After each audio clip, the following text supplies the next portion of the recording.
네, 저는 원고를 중심으로 함께 읽고 간단하게 설명하는 방법으로 진행하도록 하겠습니다. 제가 맡은 부분은 이제 종교개혁 신앙과 신학, 특별히 신학 교육이나 연구 방법론에 대해서 초점을 맞춰서 함께 나누기를 원합니다. 모든 종교개혁 주역들은 로마 가톨릭 교육의 토양에서 자라난 분들입니다. 그곳에서 지성과 감성과 의지의 등뼈가 굳어졌던 분들이죠. 그런데도 그들은 교회의 심각한 부패를 감지했고 개혁의 과감한 깃발을 흔들었습니다. 이것은 인간적인 각성의 결과물이 아니었습니다. 소수의 영웅들이 주도한 일도 아니었습니다. 계산된 교감이나 합의도 없이 곳곳에 흩어진 다수에 의해서 이루어진 일이 종교개혁 운동이었다라는 것입니다. 교황의 권력화, 교회의 세속화, 진리의 인간화, 예배의 형식화가 만연한 중세의 광야에서 도무지 기대할 수 없었던 일이 바로 종교개혁이었다. 이렇게 본다면 저는 종교개혁을 하나님의 자비로운 은혜의 결과이다 라고 말하지 아니할 수가 없다고 생각합니다. 하지만 개혁의 은혜는 입만 벌리면 떨어지는 감이 아니었습니다. 앞선 자에게는 사회적인 고립, 정치적인 위협, 경제적인 궁핍, 종교적인 배척, 심지어는 순교의 피까지 각오해야 하는 일이었습니다.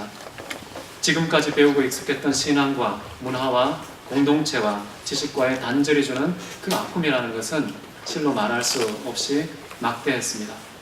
이처럼 개혁은 하나님의 전적인 은혜였고 동시에 누군가가 막대한 대가를 지불해야 하는 일이었습니다. 그러나 종교개혁 인물들은 막대한 희생을 초래하는 그 부패한 교회와의 결벌만이 아니라 참된 교회의 청사진도 마련하고 실질적인 기반을 마련해야 하는 보다 적극적인 과제도 수행해야 했습니다. 교회를 위한 종교개혁 유지와 발전의 요람은 바로 학교였습니다. 만약 종교개혁 신앙의 후손들을 여전히 로마 가톨릭 교회가 지배하고 있는 학교에서 만약에 보냈다면 개혁의 유지와 정착은 기대할 수 없은 일이었을 것입니다. 종교개혁 신앙을 토대로 교육하는 그런 학교 설립의 필요성은 특별히 16세기 초반에 절박했었습니다. 그래서 개혁의 필요성과 정당성을 인지한 도시들은 서둘러서 개신교 학교들을 설립했습니다. 새로운 학교는 부패한 교리의 독소를 뽑아내고 성경에 근거한 진리의 순전한 핵상을 수혈하는 그런 곳이었습니다. 중세의 인간화된 교리에서 나오는 거짓과 왜곡의 촉수는 당시 각 사람의 전인격에 뻗어 있었고 삶의 전 영역을 위협하고 파괴했습니다. 아까 우리 우병헌 교수님께서 말씀하신 것처럼 정말 한 사람이 가정에서든 국가에서든 교회에서든 그 어떤 일터에서든 그 사람이 하나님의 진리로 재무장 되지 않으면 안 되는 그 필요성, 그것이 절박했기 때문에 한 사람의 전인격과 삶 전 영역을 파괴하고 위협했던 그 요소의 개혁이 절실히 필요했던 것이죠. 이런 필요하고 긴급한 개혁은 예배당 안에서 드려지는 예배의 의식적인 갱신과 왜곡된 교리의 이론적인 수정만으로 되는 것이 아니었습니다. 각 사람의 의식도 개혁해야 했고 하나님의 사람들이 살아가는 가정과 일터의 개혁도 동시에 병행해야 되었습니다. 그래서 종교개혁 정신을 배양하고 전수하여 한 사람의 전인격과 삶 전체에 정착시킬 학교의 필요성은 절명했던 것이죠. 종교개혁 정신은 잠시 번뜩이다 소멸되는 순간의 불꽃이 아니었습니다. 긴 호흡으로 오랫동안 달려야 하는 장거리 경주였습니다. 로마 가톨릭 진영과 종교개혁 진영의 대립은 첨예했고 치열했습니다. 비록 삶과 신앙 전체를 포괄하는 논쟁의 여러 긴급하고 중요한 주제들이 있었지만 그 중에서도 딱 두 가지가 아주 결정적인 것이었는데요. 첫 번째는 진리의 정통성에 대한 것입니다. 두 번째는 교리의 보편성, 영어로는 orthodox, 그 다음에 catholicity, 이 두 가지 문제가 로마 가톨릭과 개신교 사이에 아주 중요한 진리의 논쟁이었습니다. 진리의 정통성은 성경이 보증하는 것이었고요. 교리의 보편성은 전통이 특별히 교부가 보증하는 것이었습니다. 양 진영은 성경 텍스트를 존중해야 했고 교부들의 문헌을 읽어야만 했습니다. 인쇄술의 도움으로 자료를 확보하는 일은 대체로 그 시대에 무난했습니다. 그리고 히브리어, 헬라어, 라틴어, 콥티어, 시리아어, 아람어로 된 원문 성경들과 그것의 보존의 여건들을 또한 연구해야 했습니다. 전통을 성립하기 위해서는 동방과 서방의 유력한 교부들의 문헌을 탄복해야 했습니다. 그렇게 해서 자신이 바로 성경적인 진리의 정통성을 담아내는 약속의 자녀이며 교부들의 가르침을 따라 교리의 장구한 보편성을 이어가는 적통임을 입증해야 했습니다. 자, 이런 상황에서 학교의 역할은 지대했던 것이죠. 학교는 하나님의 바른 교회를 견고하게 세우고 그리고 이단들의 교리적 광기도 제어해야 하는 이중적인 사명을 감당해야 되는 양날의 칼이었습니다. 이단들의 교리적 오류를 꺾는 변증은 주로 목회자의 입술에 뿌전했고요. 하지만 교회를 올바르게 개혁하고 건강하게 세우는 일은 목회자의 내면적인 전인격과 외적인 삶 전체가 본이 되어야만 가능한 일이었습니다. 이러한 전인격적 교훈과 지식적인 변증에 능숙한 목회자를 배양하는 학교가 종교개혁 초기에는 너무도 희박했다는 것이 아주 심각한 문제였습니다. 이제 종교개혁을 일으키고 그 로마 가톨릭으로부터 뛰쳐나왔을 때 이분들을 어떻게 교육해야 될까요? 어떻게 의식과 신학과 신앙과 삶의 변화를 줄 수 있었을까요? 대안이 없었던 것이죠. 학교를 세우지 않고는 할 수 없는 그런 상황에 직면했을 때에 많은 종교개혁 깨어있는 사람들은 학교를 세워야 된다. 특별히 루트 같은 경우에는 1524년도에 독일의 모든 도시들의 시장들과 시의회 의원들께 기독교 학교의 설립과 운영을 촉구하는 편지를 쓰기도 했습니다. 써서 성경에 기초한 교육의 필요성을 역설했습니다. 종교개혁 운동은 이처럼 학교에서 오랫동안 한 사람의 전인격적 됨됨이를 하나님의 말씀으로 세우는 일을 소원했던 것이죠. 종교개혁 시기에 이미 존재했던 학교들은 보헤미아 지역의 프라하 대학, 이미 14세기 중반에 세워졌고요. 오스트리아 지역의 빈 대학, 그리고 하이델베르그, 쾰른, 에르프루트, 라이프치히 이런 지역들에 세워진 여러 대학들도 다 14세기 말쯤에 세워진 로마 가톨릭 대학들이었습니다. 그리고 15세기 중반에 세워진 프라이부르크, 바젤, 앙골슈타트, 트리어, 마인츠, 튜빙겐, 비텐베르그, 프랑크푸르트 이런 지역에 세워진 학교들도 있었는데요. 그 중에서도 특별히 로마 가톨릭의 영향을 받지 않았는 그런 대학교가 있었는데 비텐베르그 대학과 스위스의 바젤 대학교가 아주 초창기에 특별히 1520년대부터 그 가톨릭의 영향권을 벗어나서 개신교 목회자를 양육할 수 있는 학교로 등장했던 것이죠. 대개 비텐베르그 대학은 루터파 신앙을 좀 지향했고요. 그러나 스위스의 바젤 대학교는 개혁파 신앙에 가까웠습니다. 바젤 대학교는 제네바 아카데미 출범 이전에 아주 중요한 역할을 했는데요. 종교개혁 진영의 목회자를 교육하고 배출했던 그런 학교들 중에 하나였습니다. 자, 어떤 교육이 있었을까요? 로마 가톨릭 같은 경우에는 사제들이 하나님의 복음을 전파하고 성례를 집례하는 것, 이게 주된 업무였다면요. 종교개혁 목사들은 복음의 전파와 성례의 집례 이 두 가지만이 아니고 회중에게 익숙하던 로마 가톨릭 교리를 해독하고 오직 성경 정신에 입각하여 종교개혁 신앙을 삶의 정영역에 배양해야 했습니다.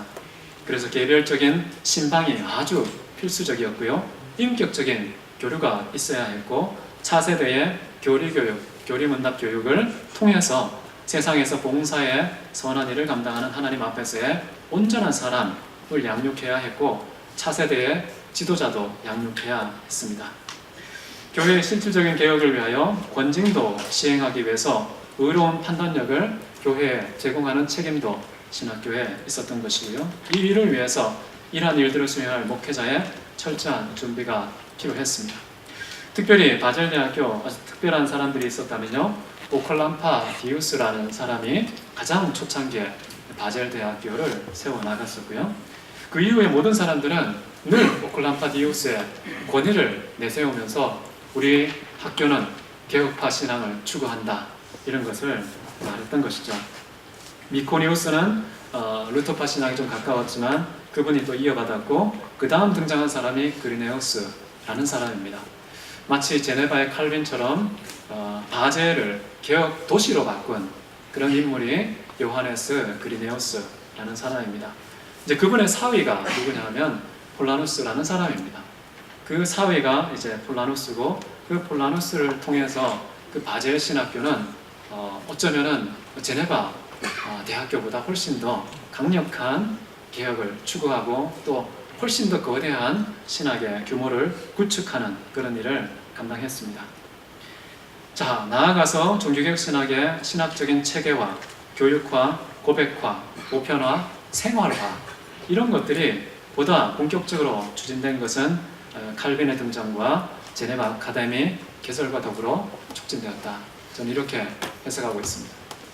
그래서 제가 종교개혁과 신학을 칼빈을 중심으로 살펴보는 이유가 이제 칼빈에게서 신학이 도대체 어떻게 연구되었고 신학을 공부하는 목회자는 어떠한 태도와 자세로 신학을 공부했는지 그것이 너무나 잘 나와 있기 때문에 제가 칼빈에게 초점을 맞추는데요. 먼저 칼빈을 다루기 전에 그 시대의 전반적인 어떤 신학 연구 방법론은 어떤 것이었는지 간략하게 좀 살펴보기 원합니다. 종교개혁 시대의 루터 칼빈을 비롯한 개혁적 인물들은 로마 가톨릭의 교육 환경 속에서 신학 공부를 했다고 말씀드렸습니다. 그러나 물론 인문학적인 소양, 탁월한 하술, 정교한 논법 이것은 비록 유용하긴 했지만 진리를 깨닫고 진리를 따라 살고 진리를 따라 가르치는 일을 보증하는 것은 아니었습니다. 오히려 제도권 속에서 신학을 공부하면 로마 가톨릭 교회의 부패가 수혈될 수밖에 없는 불가피한 상황 속에서 당연히 이들의 관심은 제도적인 학교, 특별히 참된 기독교 신앙을 가르치는 그런 기관 설립에 관심이 기울었던 것이죠.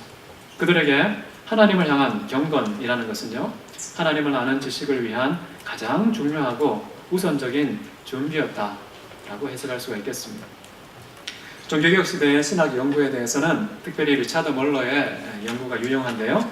그의 연구를 요약하면 특별히 멜랑인턴 신학 연구 방법론에 대해서 말하면요. 당시의 멜랑인턴 그러면 어쩌면 칼빈보다 훨씬 더 유명한 분이었고요. 칼빈보다 훨씬 더 광범위한 일종의 학교의 교재, 텍스트북으로 쓰여졌던 사람은 다 이 멜랑인턴입니다. 칼빈의 교재는 나중에 일어난 일이고요. 종교개혁 초창기에는 거의 다 대부분의 학교가 멜랑인턴 교재가 석권을 했었던 것이죠. 그래서 엑사멘 에오룸이라는 책이 하나 있었는데요. 그 책은 심지어 고등학교, 김나지움에서도 교재로 채택되어서 암송될 정도로 아주 광범위하게 읽혔기 때문에 멜랑인턴 그러면 공부의 귀재, 그때 당시에 가장 체계적인 공부를 가능하게 만들었던 사람 이렇게도 볼 수 있기 때문에 이분의 공부법 또는 신학 방법 살펴볼 때 유익한데요. 첫 번째, 이분이 이런 얘기를 합니다. 믿음과 칭의에 대한 중심성을 잊지 말아야 한다. 신학을 연구할 때 제일 먼저 내세운 것이요, 믿음과 칭의, 이것에 대한 중심성 잊지 말아야 한다는 거죠. 당연하겠죠? 그때 당시에 로마 가톨릭이 행위를 통해서 구원을 받는 또는 좀 미신적인 주술적인 의식을 통해서 구원을 받는다는 그런 사상이 지배져 있었기 때문에 믿음으로 구원받는다는 것, 믿음으로 의롭다함을 얻는다는 이 하나님의 전적인 은혜의 결과라는 이 사실을 포기하고 성경을 본다든지 신학 공부를 한다든지 교회에서 설교한다든지 있을 수 없다는 것이죠. 그래서 이것이 전면에 내세워진 것이었고요. 두 번째는 성경을 공부할 때에는 신약을 구약보다 먼저 공부해야 된다, 이런 얘기를 했습니다. 당연하죠, 그죠? 왜냐하면 신약은 구약의 가장 완벽한 해석, 사도들이 하나님의 감동을 받아서 해석한 구약의 해석이 신약이기 때문에 신약을 먼저 보고 구약을 공부하는 게 좋다는 것이죠. 오늘날 구약 학자들이 들으면 또 자존심 팍 구겨질 일입니다. 아니, 내 영역을 또 그렇게 구기냐. 안 그래도 주가가 떨어지는데 좀 더 몸값을 키우기 위해서는 구약의 중요성, 고유성, 탁월성, 신약에 비교해서 두께도 더 두껍다는 이런 장점들을 마구 내세워야 되는데 또 신약도 들거라 그러면은 기분이 나쁠 수 있는데요. 이게 이제 과도한 전문화와 세분화가 가져온 병폐라고 볼 수 있습니다. 늘 나중심으로 해석을 하죠. 나중심으로 신학을 이해하고 공부하는 그런 태도는요, 이 전문화가 가져온 병폐입니다. 여러분 중세 시대에 여러분 신학을 공부했던 사람들은 뭐 했을까요?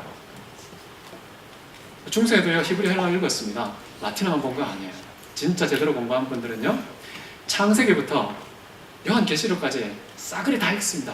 원문으로 다 읽고 난 다음에 어떤 걸 합니까? 주로 이제 글로사 오드리나리아라는 책이 있거든요. 그것은 탁월한 교부들이 주석을 썼던 것 중에서 가장 최고의 엑기스를 긁어 모아놓은 그런 책이에요. 그 책을 가지고서 성경을 읽고 주석도 하고 자기 것을 또 보태어서 추가하고, 그 추가했던 대표적인 인물이 니콜라스 오브 라이라라는 사람이 있습니다. 이 니콜라스라는 사람은 탁월해서 또 포스틸라라는 그런 주석을 또 출판하게 됩니다. 그러니까 교부들보다 훨씬 더 그 개성을 하되 발전시킨 주석서로서 포스틸라라는 책도 출간할 정도. 최소한 단순히 나는 로마서를 전공했어 라고 말할 수가 없었던 거예요. 하나님의 말씀이라면 그 어떤 성경도 하나님의 권위를 가진 말씀이기 때문에 하나도 가감하거나 하나도 폄하해서는 안 된다는 거예요. 구약학자들은 신약을 폄하하고 신약학자들은 구약을 폄하하고, 그리고 바울서신학자들은 복음서를 폄하하고, 바울서신 중에서도 로마서 한 사람은 에베소서 전공자를 폄하하고, 로마서 전공자 중에서도 1장을 연구한 사람은 다 성장하고 또 폄하를 하고, 1장 중에서도 은혜와 평강이 있을지어다, 이 인사말 연구해도요 수십 권의 책이 있습니다. 그 인사말 하나만 연구해도 사실은 딴 거 건드릴 수가 없을 정도로 세분화되어 있고, 그 세분화된 것을 다른 견해, 새로운 견해를 끄집어내지 않으면 또 학문계에서 명함을 내미지 못하는 그런 분위기가 있기 때문에 아무리 노력을 해도요 이 로마서 1장 9절에 은혜와 평강이 있을지어다, 요 한마디 인사말 이거 하나 연구하는데도 수백 페이지가 필요하거든요. 그러니까 사실 상황적으로 모든 것을 다 섭렵하기는 어려운 시대적 상황입니다. 그러나 그럼에도 불구하고 저는 참 안타까운 것이 너무 파편화되고 단절화되고 너무 이렇게 조각난 이런 시대에 다시금 통합이 필요하다, 다시금 통일성을 회복해야 될 때다라는 것을 느끼게 됩니다. 그래서 루터의 글을 읽어보십시오. 칼빈의 글을 읽어보십시오. 교부들의 글을 읽어보십시오. 사실 전문화된 글이 아니기 때문에 학술적 가치가 떨어질 수 있습니다. 그러나 그럼에도 불구하고 모든 성경적인 사유가 하나의 거대한 덩어리로, 비록 보편적인 표현을 썼지만은 그 보편적 표현이 담아내는 의미의 분량은 얼마나 큰지, 영역은 얼마나 광범위한지, 이런 것을 보면 교부의 글은 맛이 다릅니다.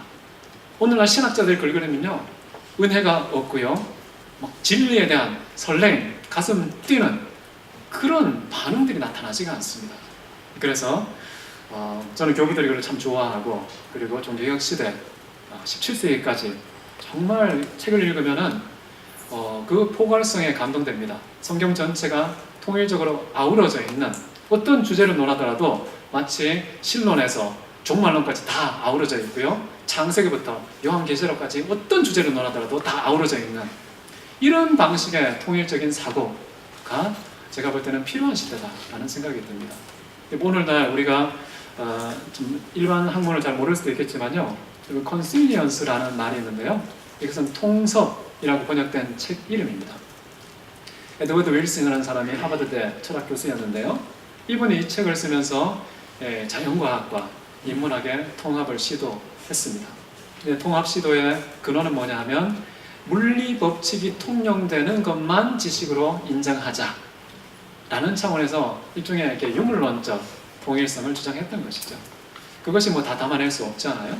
그런데 세상은 최소한요 지식이 조각나고 너무 분절화되고 해체된 이런 지식이 이제 다시 재통합될 필요성은 절박하다라는 목소리를 이미 20세기 후반에 나오기 시작했습니다. 그리고 뉴욕 아카데미라는 그런 아주 중요한 지식 집단이 있거든요. 거의 노벨상급의 학자들이 35,000명이나 됩니다. 그런 회원들이 모여서 학술을 논하고 가장 탁월한 최첨단 학문을 논하는데, 그분들의 의제가 뭔지 아십니까? Unity of Knowledge, 지식의 통일성이라는 것입니다. 그런 것을 지금 논하고 있어요. 그래서 스트레스 하나만 보더라도요, 스트레스가 과연 이 생물학적인 원인을 찾을 수 있을까? 생물학자는 그것만 팝니다. 근데 심리학자는 아니야. 인간의 심리적인 원인 때문에 스트레스가 쌓이는 거야. 아니, 그게 아니라 사회적인 여러 구조적인 제도적인 악 때문에 발생하는 결과물이야 라고 해서 사회학자가 또 그것을 얘기하고, 자기 전문성만 발휘하면요 아무것도 분석하지 못하고 아무것도 해석하지 못한 결과가 초래돼요. 그렇기 때문에 이제는 다학문적, 재학문적, 융합적, 통합적, 통섭적 그런 학문을 하지 않으면 안 되는 시대가 일반 학문에서는 이제 제기되고 있고요. 지금 그런 주제로 나오는 논문들이 얼마나 많은지 모릅니다. 한번 가서 통섭 이거 한번 쳐보십시오. 수천 개의 논문들이 나오고 있습니다. 근데 우리 기독교는요, 남의 밥그릇 건드리면 큰일 납니다. 조직신학자가요, 로마서를 개설하잖아요, 강의로. 그러면 어떻게 되겠습니까? 신학학 하시는 분들이 가만히 계시겠습니까? 어디다 대고 남의 밥그릇을 건드립니다. 이렇게 발끈하실 수 있고요. 구약학자가 만약에 예정론을 다룬다. 그러면 조직신학가 또 발끈하시겠죠. 자기도 모르게 자기 전공 분야가 극대화되고 그것이 최고고 그걸 중심으로 모든 신학을 해야 돼 라는 그런 생각을 갖고 있겠지만은, 그러나 최소한 그렇게 18세기에 신학들이 분화되기 이전에는요 다 통합되어 있었습니다. 그래서 제가 금방 말씀드린 것이요, 하나님 앞에서의 경건이 뭐냐, 그 경건은 참된 신학을 시작하기 위한 일종의 준비, 몸풀기라는 것입니다. 그런 전제와 준비 없이 신학을 공부하면 아무것도 못한다 라는 것이 칼빈에게서 아주 뚜렷하게 나타나기 때문에 칼빈을 주목하는 것이죠. 계속 한번 보겠습니다.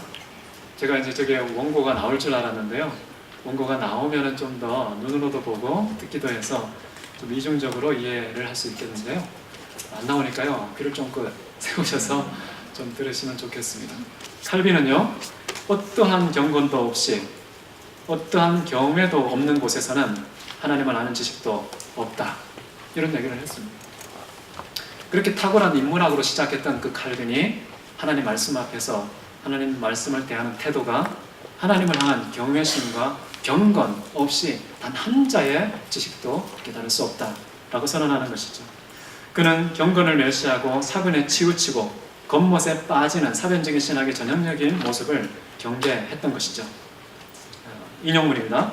하나님께 경배를 돌리지 않는다면 우리의 마음이 그를 이해할 수 없음에도 불구하고 그가 모든 선의 근원이며 그분 밖에서는 어떠한 것도 찾아서는 안 된다는 확신도 없이 그저 모든 사람들에 의해 경배와 찬양을 받아야 할 분으로만 간주하는 것으로는 충분하지 못하다.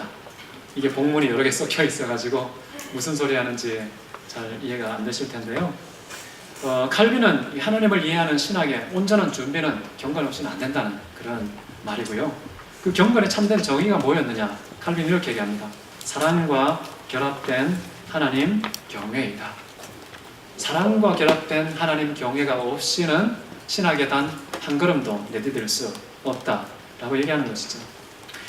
참된 경건의 골자는 1537년도 작성된 신앙고백 안에 밝힌 것처럼요, 하나님의 심판을 기꺼이 피하고자 하나 심판의 두려움에 빠지고야만은 그런 경외함이 아니라 하나님을 아버지로 온전히 사랑하고 그를 주님으로 진실되게 경외하고 그의 공의를 껴안으며 죽는 것보다 그를 거스리는 것을 더 두려워하는 순전하고 참된 열정이 바로 참된 경건이다 라고 얘기합니다.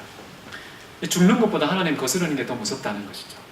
자기 생명보다 하나님께 순응하는 것이 훨씬 더 중요하고 소중하다라는 그런 태도를 가져야 성경을 볼 때 성경이 읽힌다는 거예요. 신학책을 볼 때 신학적 의미가 파악된다는 것입니다. 자기 생명보다 말씀이 더 중요하지 않은데도 성경을 봐 신학을 하나도 못한다는 것이죠. 하나님의 말씀이 우리의 생명보다 더 귀하다는 거 다윗이 다 표현해주고 있는데요, 정말 송리 꿀보다 더 달콤하고 정금보다 더 귀하고 나의 생명보다 더 소중하여서 하나님 말씀 때문에 자기의 생명을 다 들여서 7번 찬양했던 이런 다윗의 모습처럼 하나님의 말씀을 향한 순전한 열정, 진정한 사랑, 그 경외심 없이는 신앙 안 된다는 겁니다. 종교개혁 시대에 그런 태도를 가졌다는 것 저는 참 귀하다고 생각해요. 왜 그럴까요? 종교개혁은요, 신학적으로 대치 상황에 있는 것입니다. 로마 카톨릭의 부패한 교리와 또 개신교의 참된 진리 간에 치열한 싸움이 있었다 그랬죠. 그래서 진리의 참된 것, 정통성, 교리의 보편성, 이 두 가지가 두 기둥이었습니다. 싸움에. 그래서 누가 성경을 정확하게 해석하느냐, 이 진리의 정통성, 그 다음에 하나님께서 역사 속에서 당신의 진리를 교회 안에서 어떻게 보존해 오셨는가, 그 진리의 물줄기, 그 물줄기를 누가 붙잡고 있는 적통이냐, 이 싸움이 가장 치열했거든요. 그런데 개신교에서는 이제 로마 가톨릭에 대해서 우리는 집 나간 이단이 아니다라는 것을 변증하기 위해서 할 수만 있다면 논리의 날을 각을 세워서 치열하게, 정교하게 우리의 입장을 변증해야 되거든요. 그러면 대체로 사변적으로 흐르기 쉽습니다. 논리적으로 흐르기 쉽다고요. 이론적으로 치우치기 쉽습니다. 그런데 그런 칼빈이 그런 문맥 속에서도 어떤 걸 잊지 않았습니까? 하나님의 말씀은 생명과 맞바꿀 정도로 소중하고 나의 생명보다 훨씬 더 중요하다는 사실.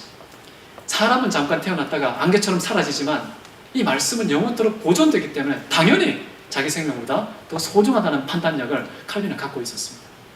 그런 정신세계를 가지고 성경을 펼쳐서 성경을 이해하고, 그리고 논적을 만났을 때 입을 열어서 변증에 나를 세웠던 것이죠. 그래서 이 두 가지가 늘 병행했다는 그런 것이 저는 놀랍습니다.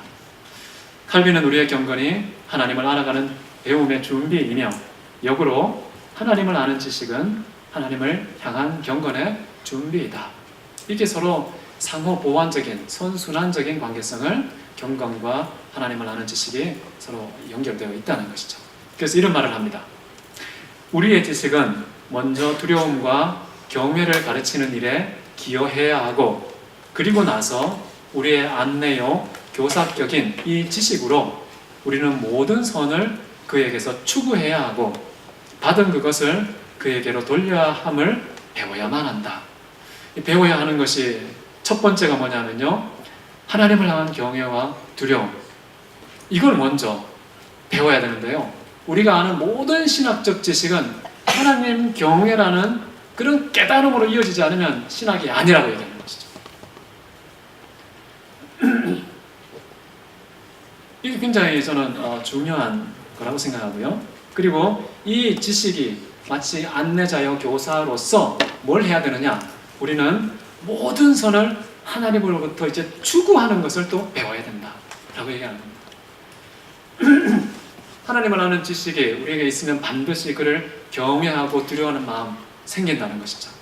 라틴어로 말하면 아모르 티모르가 생겨야 되는 거예요. 하나님을 향한 사랑, 하나님을 향한 경외, 아모르 티모르의 정신을 가지고서, 그것을 가지고서 선을 행해야 된다는 거예요. 모든 선한 일을 그로부터 추구해야 된다. 아까 루터가 말한 것처럼 교회에서나 가정에서나 국가에서나 어떤 곳에 있든지 그 사랑과 경외심이 근거가 되어서 선을 행해야 된다라는 것이고요. 그런데 그 선을 행하는 것이요, 최종적인 결과가 아닌 거예요. 하나님의 은혜를 받고 주님 아는 지식이 쌓여서 나온 그 삶의 열매들, 이 열매들은 최종적인 것이 아니라요, 그것이 하나님께로 다시 돌려져서 그에게 영광이 되었을 때 비로소 참된 신학의 마침표가 된다는 거. 그걸 이제 칼빈이 아주 강조를 하죠.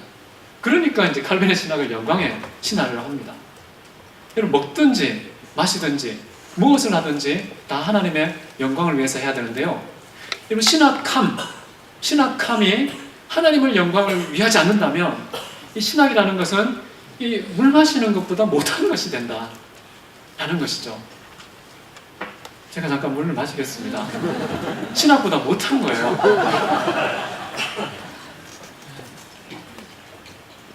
신학이라는 것은 하나님께 영광을 돌릴 때 어떻게 하면 하나님께 영광을 돌리지? 인간이 고민을 하고 성경의 가르침을 받아 사도와 선지자들이 우리에게 물려준 최고의 방법이 뭐냐? 신학함이라는 겁니다. 그 신학함이 하나님의 영광으로 이어지지 않는다면 그 신학 왜 하는 거예요? 그냥 학자들의 놀이터에서 지식 키재기 하는 거 아닙니까? 학술적인 존재감 확보하기 위해서 몸부림치는 거 아닙니까? 성도님들한테 와, 역시 우리 목사님은 성경을 나보다 더 많이 알아, 기가 막혀 라는 감동 주고 싶습니까? 아니죠. 우리의 신학함을 통해서 성도들이 하나님의 영광을 보지 못한다면 신학 제대로 안 하는 것이다 이런 판단을 칼빈은 갖고 있었던 것이죠. 제네바 아카데미에서 가르칠 때 이런 정신을 치열하게 싸우면서 제자들에게 가르쳤던 이 칼빈의 모습, 오늘 시대에도 참 본받아야 된다, 이런 생각이 듭니다. 우리에게 하나님에 대한 경외와 경배가 없다면 우리는 짐승보다 뛰어남이 없고 불면에 대한 동경도 곧장 소멸되고 말 것이다. 칼빈의 진단입니다. 하나님 앞에서 참된 경외와 경건은 변혁적인 진리의 결과이다. 하나님의 진리를 바르게 알면 하나님을 향한 참된 경외와 경건이 생긴다는 것이죠. 이런 맥락에서 우리로 하여금 하나님의 형상을 숙려하게 만들고 그것에 합치되게 하는 살아있는 거울의 기능을 하지 못하는 복음의 가르침은 지식의 공허한 망상일 뿐이다. 이렇게 칼빈은 일갈하고 있습니다. 나아가 칼빈은 하나님을 아는 지식과 하나님을 사랑하고 경외하는 것이 동일한 것이다. 그래서 이런 말을 합니다. 하나님에 대한 경외와 사랑이 자랄수록 하나님을 아는 지식은 더욱 깊어간다. 하나님을 아는 지식에서 자라가면 더더욱 하나님을 경외하고 사랑하게 된다. 이 두 가지가 맞물려 있는데 그런 현상이 내게 나타나지 않고 있다. 그러면 우리의 신학함, 성경을 보고 하나님을 믿는 삶을 돌아봐야 된다는 것이죠. 아까 우리 김남주 목사님과 잠깐 말씀을 나눴는데요. 어떻게 목회를 그렇게 치열하게 하시면서 어떻게 동시에 학문에 대한 그런 치열한 그런 길을 가십니까? 이 두 가지 토끼를 어떻게 잡았습니까?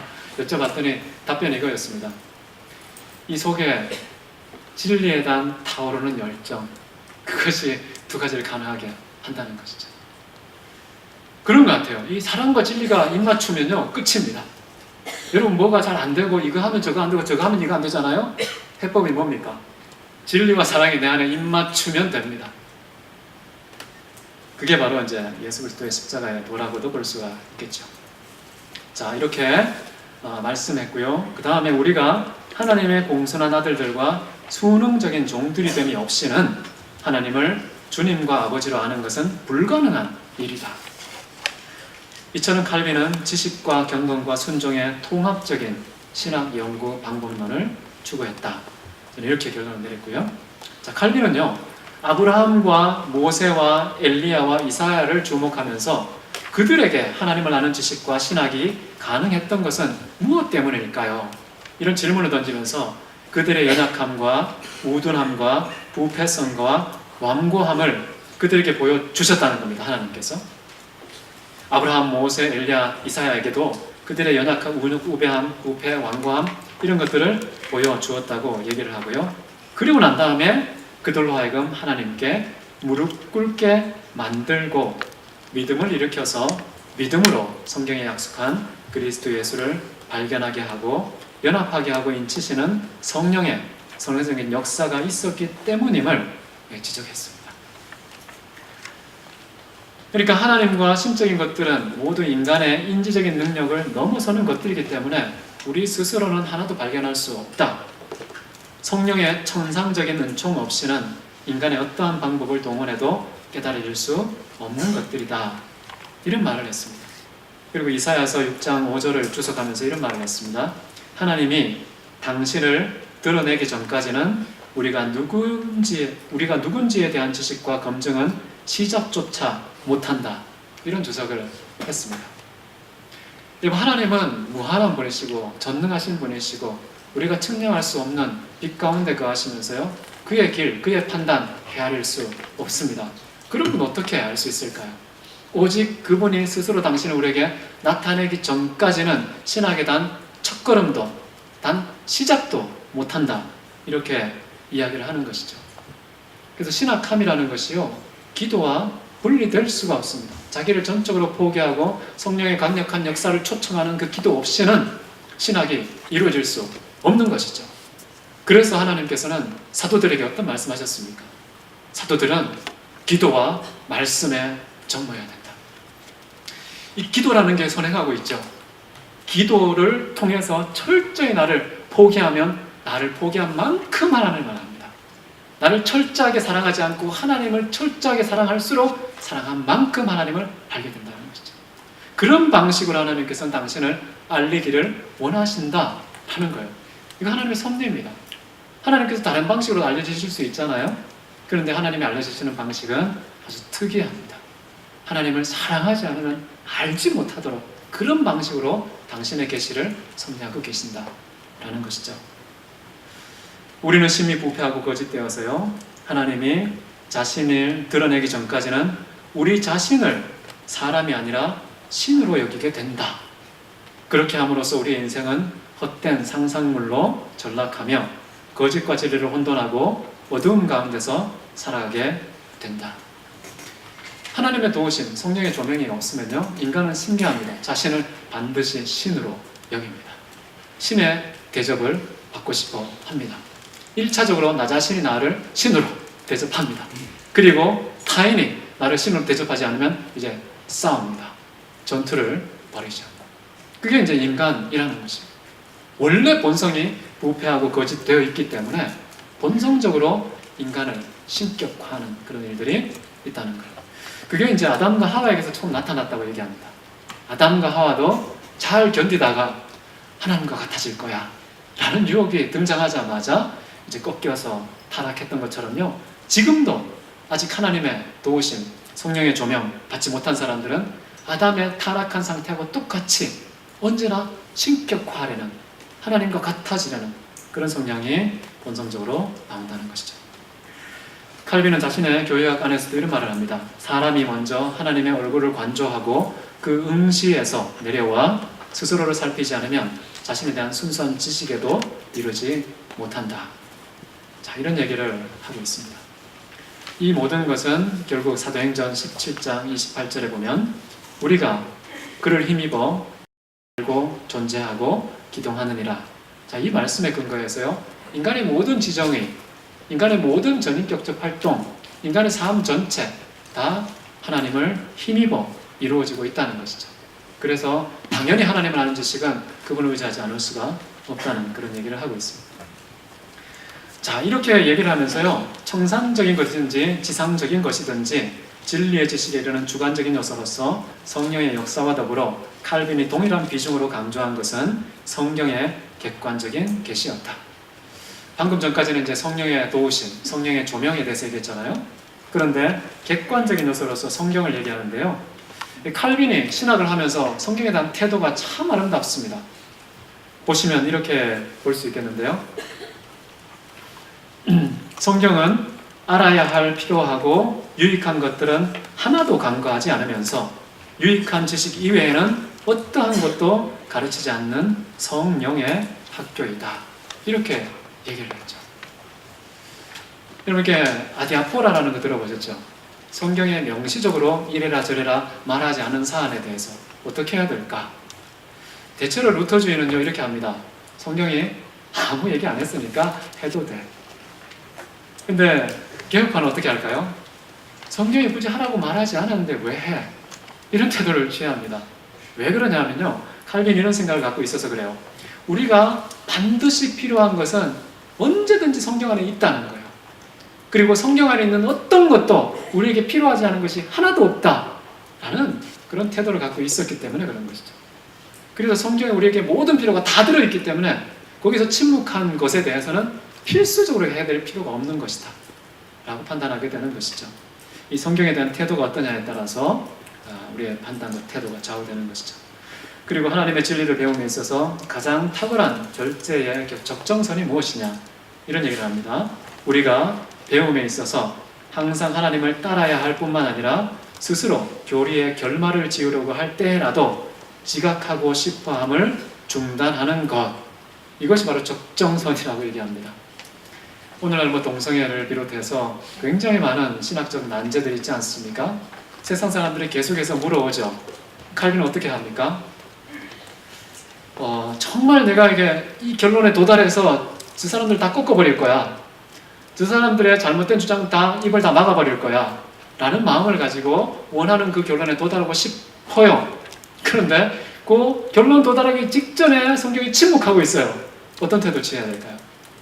한 발만 더 가면 저 주장을 완전히 꺾을 수 있는데, 그런데 그 한 발 직전에 성경이 딱 침묵하고 나가지 않습니다. 칼빈은 어떤 태도 취한다는 겁니까? 바로 결론 지으려고 할 그 직전이라도 직전이라도 내가 결론을 내리거나 지각하려고 하는 태도조차 저부라고 얘기합니다. 굉장히 중요한 말이에요. 이것을 이제 사도 바울은 디모데에게 이런 말을 했습니다. 이 거짓되고 호황한 말과 그리고 거짓된 지식의 반론들을 피하라. 피함으로 믿음의 선한 싸움을 싸우라. 그 피하는 게 뭐냐면요, 수많은 거짓된 지식들의 반론들을 피하라고 얘기합니다. 다시 말하면 세상이 궁금해하고 세상이 듣고 싶어하는 그런 세상의 관점에서 중요하다고 판단한 그 내용에 대한 호기심이 촉발되는 물음, 그 물음에 나도 모르게 적응하고 거기에 반응하는 자로서 신학을 하지 말라는 거예요. 우리가 진짜 붙들어야 될 물음은요, 성경 자체가 묻고 있는 물음이 가장 중요한 것이죠. 그래서 성경이 중요하다 판단하는 그 물음의 방향을 따라서 우리는 답변을 준비하는 방향으로 신학을 해야 되는데, 세상 사람들이 이게 궁금해요. 너 이거 틀렸어 라고 도전을 해와요. 그런 반론들이 우리를 엄습할 때 우리는 어떤 태도를 취해야 되느냐, 너무 거기에 몰입하면요, 이 몰입해서 어떤 결과가 나올까요? 우리가 이길 수 있어요. 몰입해서 저 사람들이 질 수 있어요. 그런데 세상 사람들은요, 스스로는 의식하지 않겠지만 사단은 그들의 의식을 사용해서요, 얼마든지 세상의 입장 지겠다는 거예요. 꺾이는 거 상관없다는 거예요. 근데 다만 우리의 시간과 열정과 의식과 관심을 불필요한 곳에 소비하게 만드는 것만큼은 해야겠다 라는 함정을 파는 것이죠. 그렇기 때문에 우리가 어디에 많은 시간을 할애해야 될지, 어디에 우리의 중심성을 둬야 될지를 흔들리면 안 되는 거예요. 성경이 가장 중요하다고 판단하는 그 자리에 계속 머물러 서 있어야 됩니다. 아무리 많은 질문을 해도요, 성경의 진리를 말하면요, 그거 자동으로 해결되는 것들이에요. 근데 나도 모르게 중심을 버리고 그 지역적인 것에, 비본질적 요소에 매달리는 순간 내가 함정에 빠지는 셈이에요. 신학의 역사 속에서요, 그런 사람 대단히 많습니다. 정말 탁월한 지성을 갖고 있었고 기가 막힌 역량을 발휘할 수 있는 사람이었는데요, 그런데 그 사람이 결국에는 마치 이단적인 말들을 많이 하게 돼요. 왜냐? 세상이 묻고 답하고, 또 더 낮은 걸 묻거든요, 반드시. 그러면 여기에 맞춰서 답하고, 또 이걸 묻고 답하고 하는 중에 신학이 점점 다운그레이드 되는 거예요.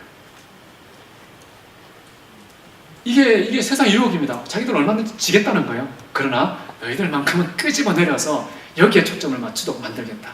본질을 흐리게 만들겠다. 초점을 흐리게 만들겠다. 이런 전략들이 있습니다. 그래서 우리가 시천지를 비롯해서 이단들이 많을지라도요, 거기에 올인해가지고 거기에 답변을 내가 찾고 전달할 수 있는 준비를 갖추는 그것에 너무 올인하지 마시고요, 참된 진리의 원광석, 그것을 캐내고 또 캐내서 체계화시키고 체화시키면 그런 것들은 자동으로 떨어져 나갑니다. 그런 방식으로 저항을 해야지, 안 그러면 우리가 속을 수가 있다는 것이죠. 좀 시간이 많이 가서 자꾸 사인이 많이 오는데요, 진리의 여정을 떠나는 자들에게 유익한 길이요, 그 길을 비추는 빛인 성경에 대한 칼빈의 태도를 하나 더 말하면요, 이런 말을 합니다. 우리가 한편으로 과도한 호기심 때문에, 다른 한편으로는 은혜를 망각하는 그것으로 인해서 정죄되지 않기 위하여 주께서 비밀하게 감춰두신 것은 탐색하지 말아야 하고 드러내신 것은 간과하지 말아야 한다. 신학의 태도가 이렇습니다. 성경이 침묵하고 감춰둔 거 자꾸만 파헤치지 말라는 거예요. 그런데 밝히 드러낸 것조차 침묵하고 지나가지는 말라는 거예요. 드러냈으면 드러낸 만큼 깨달아야 되고, 가리웠으면 가린 만큼 지나갈 줄 알아야 되는 태도. 이런 게 칼빈의 어떤 태도였고요. 좀 빨리 지나가겠습니다. 이런 말을 했습니다. 신체에 속한 인간의 전체가 무로 돌려져야 비로소 하나님을 따라 새롭게 거듭난다. 우리의 것을 철저히 버려야 된다는 그런 의미이고요. 그리고 처음에 언뜻 떠오른 것을 어그러진 열정으로 무작정 경솔하게 붙잡지 말고 성실한 묵상 이후에 하나님의 영이 가르치는 뜻을 붙드는 것이, 믿음으로 붙드는 것이 성경 해석이다. 이런 얘기를 했습니다.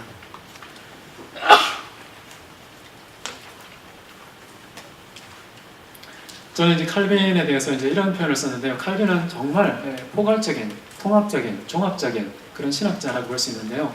그래서 이분을 이렇게 표현했습니다. 박학한 인문학자, 실천적인 법률가, 교육적인 성경교사, 치밀한 기독교 변증가, 뛰어난 언어학자, 명석한 성경 주석가, 정교한 교의학자, 열정적인 설교자, 조직적인 교회 개혁자, 따뜻한 목회자, 고국을 떠난 선교사, 수천의 선교를 배출한 선교 동원과, 지혜로운 상담가, 절제된 정치가, 만성적인 종합병원.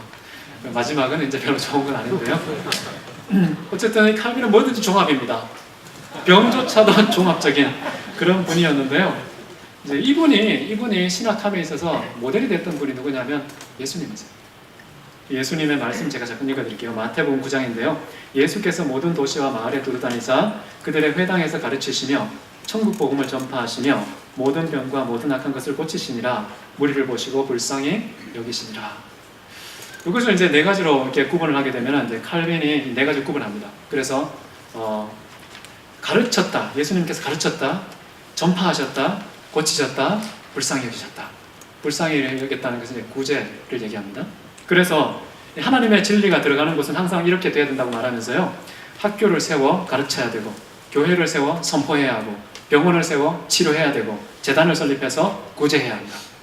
이런 정신을 칼빈이 갖고 있었는데 굉장히 입체적이죠. 신학할 때 그냥 신학책만 본 게 아니에요. 학교, 병원, 구제단체, 교회 전체를 망라해서 한꺼번에 머릿속에 통합적으로 넣고서 하나님 말씀을 읽고 그 말씀의 비밀을 그 모든 영역에 다 적용하는 이 포괄적인 이해, 포괄적인 적용, 이것이 칼빈 신학의 아주 특별한 점이었는데요.